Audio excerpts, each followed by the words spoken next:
네, 안녕하세요. 민법 객관식 강의 시작하겠습니다. 별리사스쿨 류호원입니다. 여러분들 이제 만나서 반갑고요. 자, 이제는 우리 기본 강의, 중급 강의 시즌 끝났고, 이제는 연습만 남았죠. 연습, 그죠? 그래서 일단 오늘 강의 계획서 좀 먼저 보시고 이제 말씀드릴게요. 그래서 오늘 강의 계획서 나눠드린 거 받으셨죠, 그죠? 혹시 강의 계획서 못 받으신 분 저쪽에 그 노트하고 강의 계획서 프린트하고 못 받으신 분 있어요? 그러면 가져오세요.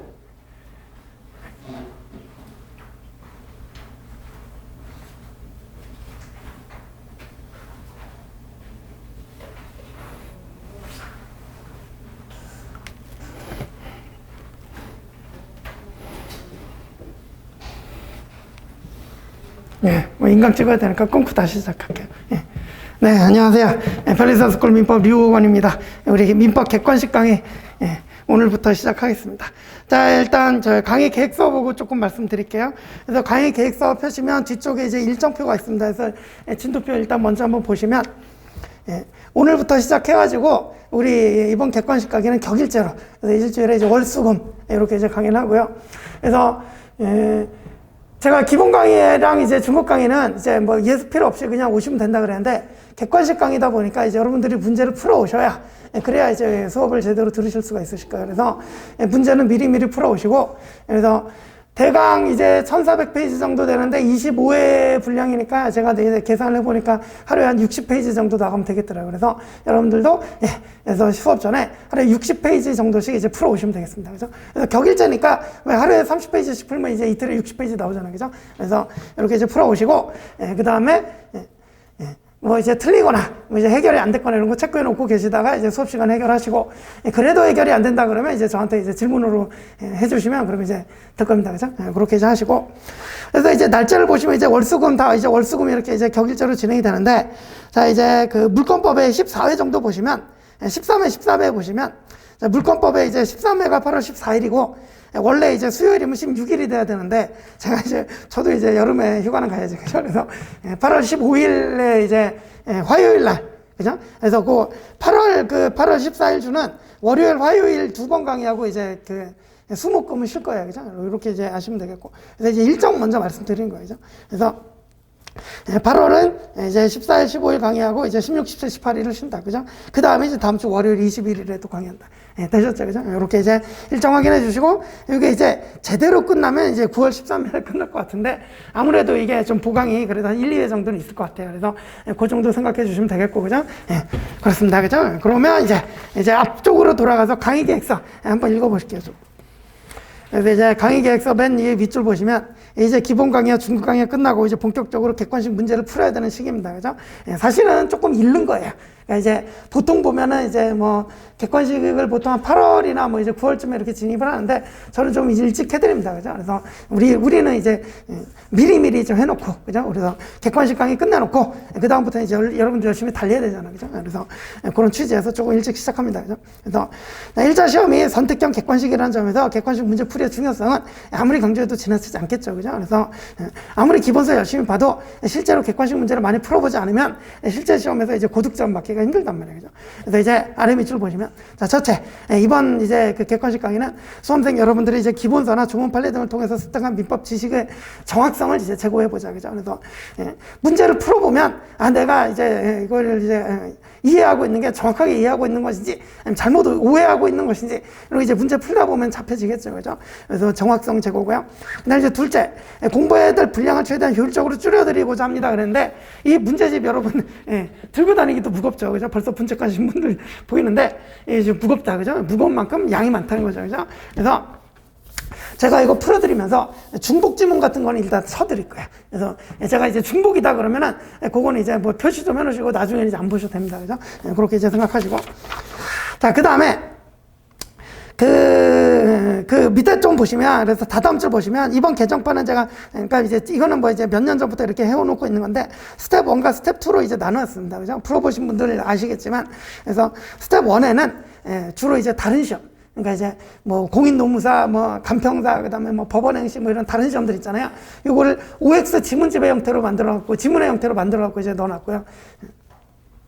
뭐 가끔 변호사 변리사 문제도 있는데 뭐 이제 그거는 뭐 이제 어쨌든 뭐 이렇게 지문의 형태로 좀 나눠놨다, 그죠? 그다음에 이제 스텝 2는 변리사 문제와 변호사 문제가 중심이 되어 있습니다. 그리고 그 문제들은 문제 원형을 스텝 2는 문제 원형으로 다 오지선다형으로 다 그대로 놨었어요, 그죠? 그래서 그 오지선다로 풀어야만 체크할 수 있는 부분들이 또 있기 때문에 그래서 이제 그리고 이제 여러분들 연습하려면 오지선다형 풀어야 되죠, 그죠? 그래서 스텝 2는 변호사 변리사 변호사 문제를 기본으로 해서 원형대로 이제 실어져 있다, 그죠? 그리고 변호사 문제는 제가 왜 강조를 하냐면 제가 이제 수업 시간에도 말씀드렸듯이 변호사 문제 먼저 나왔다가 이제 변리사 시험으로 들어오는 문제들이 꽤 있어요, 그죠? 그리고 우리가 이제 공부를 하는 입장에서 뭐 이제 80점 뭐 맞겠다고 해서 80점만큼 딱 공부하면 80점 안 나오잖아요, 그죠? 그래서 조금 더 이제 높은 수준으로 공부를 하고 들어가는 게 맞기 때문에 그래서 이제 변호사 문제 정도는 충분히 해결할 수 있는 실력을 쌓고 그러고 이제 들어가야 된다, 그죠? 그렇게 이제 생각하시면 되겠습니다, 그죠? 자, 그다음 이제 맨 밑에 이제 세 번째 문단 바로 보시면 그 밑줄 쳐놨죠. 객관식 강의에서는 예습이 필수입니다, 그죠? 그래서 문제를 반드시 풀어오셔야 그래야지 수업 시간에 이제 내가 이제 왜 틀렸지 이런 거 생각해 보면서 들을 수 있다, 그죠? 그렇기 때문에 문제를 반드시 풀어오시도록 주시기 바랍니다, 그죠? 되셨다. 자, 그리고 이제 그래서 이제 문제 풀어보셨다, 그죠? 그럼 이제 강의 들었다, 그죠? 그러면 이제 집에 가셔서 또 복습도 해야 되잖아.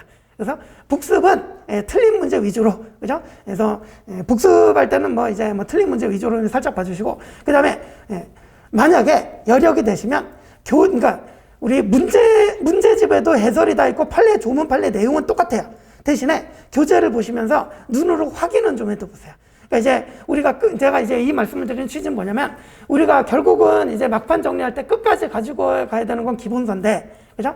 객관식 볼 때 기본서를 아예 놓고 있으면 기본서가 이제 좀 익숙해지지 않난 말이에요, 그죠? 그러니까 기본서 자체를 내용을 다 읽을 필요는 없고, 왜냐하면 문제 풀면서 보고 해설 보면서 다 봤잖아요. 그러면 그 판례가 어디에 있는지 눈으로 확인만 해주시면 된단 말이에요, 기본서 볼 때. 이게 눈으로 확인하면서 눈으로 익혀놓으시라는 거죠. 그러면 나중에 이제 막판 정리할 때 한 3, 4회독 더 하시면은 막 문제가 나오면 이게 교과서 뭐 오른쪽 어디 위에 썼다 이런 거까지 사진 찍는다 그러죠. 그런 식으로까지 이제 정리가 돼 있으면 나중에 기억을 되살리는데 훨씬 좋고, 그죠? 그래서 무슨 마지막 정리에 도움이 되니까 우리 기본서를 아예 놓지 마시고 이게 어느 위치쯤에 있는지 고딕체나 뭐 이렇게 뭐 키워드 같은 위주로 사진 찍듯이 확인을 한번 해주시자, 그죠? 그 작업을 해놓으시면 나중에 이제 기본서를 갖고 가는데 도움이 되실 겁니다. 되셨죠, 그죠? 그럼 요 서론 요 정도 하시고. 그다음 이제 제가 노트도 나눠드렸는데, 제 강의 처음 들으신 분들은 이제 제가 이제 뭐 기본적인 뭐 중요한 노트, 혼자서 할 수 없는 노트 같은 거는 제가 이제 노트 정리를 해드리니까 너무 필기의 부담을 가지시진 않으시면 좋겠습니다, 그죠? 그래서 수업 시간에 이제 뭐 필기하느라고 막 정신 팔리고 이러고 있으면 수업을 놓치잖아요, 그죠? 그러지 마시고 그냥 제 수업을 따라오시면 되겠습니다, 그죠? 그래서 필기할 때 필요한 부분은 제가 다 해드리니까 필기의 부담은 좀 줄이시면 되겠습니다, 그죠? 됐다. 자, 그러면 이제 우리 시간이 없으니까 이제 바로 시작하시죠, 그죠? 자, 그래서 이제 우리 객관식 교재 19쪽 가보시면 민법 1번부터 시작합니다. 자, 그래서 이제 지문 보시면, 자, 1번, 2번, 3번 지문 나오는데, 우리 아시다시피 이제 민법 1조의 법원 얘기인데, 민법 1조에서 이제 법률이라는 표현이 나오는데, 그 법률은 실질적 의미의 법률이다, 그죠? 그래서 185조의 법률은 형식적 의미의 법률인데 우리 1조의 법률은 실질적 의미의 법률이잖아요. 그러니까 이제 1조의 법률은 실질적 의미의 법률이니까 뭐 명령, 규칙, 뭐 조례 뭐 이런 거 다 포함되죠, 그죠? 그래서 1번 보시면 민법 1조에서 법률은 국회가 제정한 법률만을 의미한다, 틀렸죠, 그죠? 이건 형식적 의미의 법률이라는 얘기인데 틀렸고, 그래서 2번 헌법상 대통령의 긴급 제정 경제 명령이다, 명령이죠, 그죠? 이것도 법원이 될 수 있다죠, 그죠? 틀렸고, 3번 지자체의 조례와 규칙도 법원이 될 수 있다, 봤죠, 그죠? 이게 전부 다 실질적 의미의 법률이라는 얘기입니다, 그죠? 되셨고.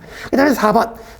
자, 판례는 법원성이 없다고 인정이 되죠. 없다고 이제 하죠, 그죠? 그래서 우리 기본서에서 봤지만 헌법재판소의 헌법재판소의 위헌 결정 같은 것은 법률의 내용을 바꾸기 때문에 그건 법원이 된다 그랬어요, 그죠? 하지만 법원의 판례는 법원이 안 된다 그랬어요, 그죠? 그래서 부정설이 이제 통설인데 왜 그러냐 보시면, 삼권 분립을 강조하면 판례의 법원성 인정하기 어렵다, 이제 맞는 질문인데, 우리 삼권 분립이라는 게 이제 법은 만드는 건 누가 만든다? 국회가 만든다.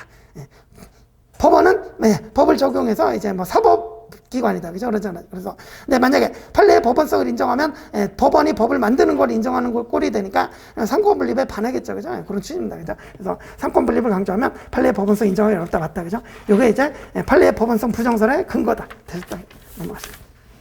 자, 그 다음에 이제 법률 받고 이제 관습법 얘기죠. 그래서 1조에는 법률 관습법 조리 이렇게 나오잖아요. 그죠? 이제 관습법에 대해서 배웁니다.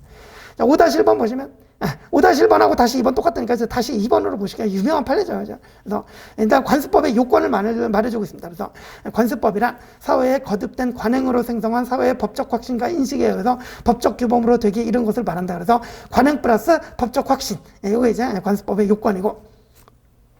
자, 이런 요건 갖춰서 관습법이 되면 관습법은 법원으로서 법령에 저촉되지 아니한 법칙으로서 효력이 있는 것이다. 그죠? 그래서 관습법 법원이니까 이제 법칙으로서 효력이 있고, 우리 판례는 또 이제 보충적 효력설이죠. 그래서 법령에 저촉되지 아니하는 한. 그래서 이제 실정법사의 관계를 보면 우리 판례는 대증적 효력설과 이제 보충적 효력설이 있을 때 우리 판례는 보충적 효력설을 취하고 있다. 그래서 법령에 저촉되지 아니하는 한 보충적 효력설이죠. 법칙으로서 효력이 있는 것이다. 또 사회에 거듭된 관행으로 생성한 어떤 사회생활 규범이 법적 규범으로 승인됐다고 이르렀다 하기 위해서는 자, 세 번째 요건이죠. 헌법을 최상위 규범으로 하는 전체 법질서에 반하지 않는 것으로서 정당성과 합리성이 있다고 인정될 수 있는 것이어야 된다. 그죠? 그래서 우리 대표적인 판례가 남녀 차별하던 종중에 관한 관습법.